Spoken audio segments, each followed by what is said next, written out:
وعلیکم السلام ورحمت الله. محترمه که زنانه سره په دغه دوه درې تولې کالي وي نغدې ورسره نه وي نو بیا چې تر څو پورې ونیمو تولو ته نه رسېدلي دا پې لازم نه ده.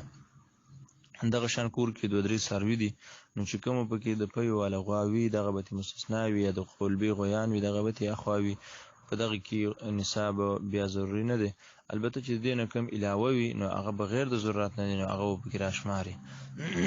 دکان کې چې کم فریزر او فرجونه پراته وي نو دغه په مالي تجارت کې نه شمارلی شي دغې نه به زکات هم نشي ورکولی ځکه چې په دغې باندې دغه خو بعینه دا خرڅولی نه شي.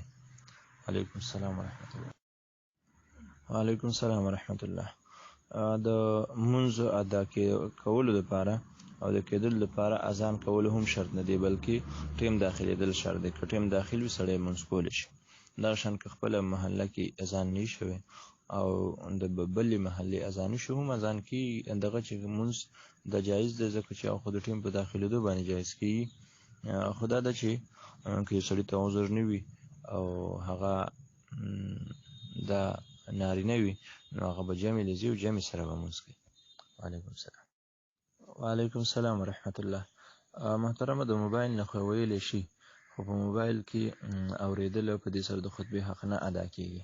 البته دغه د چې خطبه ګرانه نه ده که یو دوه درې صورت ورته یادې پاتې سي او په لومبي صورت کې چې کوم په لومبي خطبه ده په هغې کې دی الله اکبر الله اکبر لا اله الا الله والله اکبر الله اکبر ولله الحمد وایي بیا دې ورپسې صورت ووایي واپس دې کښېني او بیا چې کوم دی بیا دې پاسي بس بل صورت دی وایي بیا دې کښېني دا خطبه کافي کېږي. دا ضروري نه ده چې ګنې هغه علما کوم وایي دغه دې وایي. وعلیکم السلام ورحمت الله. بالکل قرباني اختر دا یو ځای راتللی شي د بعد مرغه دلته اوس دا خو اختر پاکستان کې څه بعضې حصو کې دا بیل دی د سعودي عرب نه. البته چې کوم ځای کې ورسره اختر دا یو ځای راشي او دوی میلانو کې چې زموږ د سعودي عرب سره اختر دی لکه افغانستان یا د پاټې قبایل علاقې په هغې کې نو بیا دا مسله ده بالکل که دغه هلته لا قرباني شوي نو چې کوم ځای کې څاروی وي هلته ټیم داخل شي نو بالکل د اختر منځونه وشي یا بانډه وي په هغې کې چې کوم دی د سهار سبا راوخېږي نو قرباني کولی شي قرباني کولی جایز دی. دغه هلته دا ضروري نه ده چې دغه هلته به لمونځ کېږي او بیا به دلته قرباني کوي. وعلیکم السلام. وعلیکم السلام ورحمت الله. دا کومو کسانو چې څاروی اخیستی دی که په دې ټولو باندې قرباني واجب وي نو بیا پې 7 پورې کسان ځان سره شریکولی شي.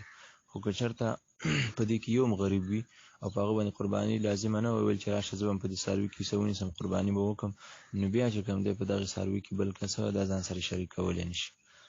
لهذا که تاسو ټول مالدار یو قرباني پې واجب و دې 5 کسانو باندې یا 4 کسانو باندې ځان سره 5 یا 6 دا شریکولی شي. وعلیکم السلام. وعلیکم السلام ورحمت الله. محترمه چونکې پیسې دا تاسو ګټئ د دې د وجې نه تاسو باندې لازم ده چې قرباني به دا په خپل نوم باندې کوئ.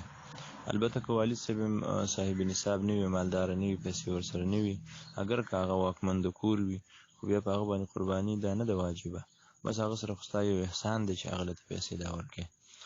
البته دا خبره ده اوس چې د هغوی د اړخ نه که هغوی په خفه کېږي د هغوی د اړخ نه دې موږ کوشش کول پکار دی چې په خپل اړخ نه دا هم کول پکار دی نو نوم به پکې خامخا ستا وي. وعلیکم السلام. وعلیکم السلام ورحمت الله. محترمه که د اختر چې کوم احکامات او مونځ دي که دغه درته یاد وي ټیک ته بالکل کولی شي. البته که ویې نه کوئ نو په دې باندې تاسو ګناهګارېږئ نه ځکه چې د الله تعالی د اړخ نه د حکومت بند کړي دي بس په دې کې ستاسو څه قصور نشته دی. وعلیکم السلام. السلام علیکم ورحمت الله.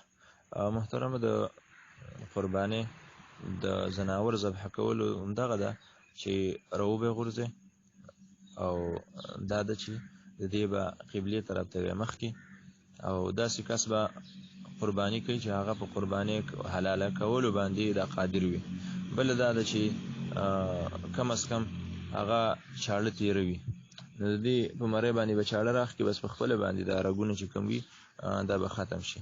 الله اکبر الله اکبر لا اله الا الله والله اکبر الله اکبر ولله الحمد پې وایي بسم الله الله اکبر دا دې پې وایي د ذبح کولو په وخت کې نیت چې کوم دی دا به ټول خالص وي او دا به وایي چې الله تعالی بس دا خالص تا د رضا دپاره کوو او زمونږ پکې بل هېڅ دا چې کوم دی غرض نشته سره په ماسوا د دې نه چې دا ستا رضا ده دغه نیت دې پکې وکړي او قرباني دې وکړي. علیکم السلام.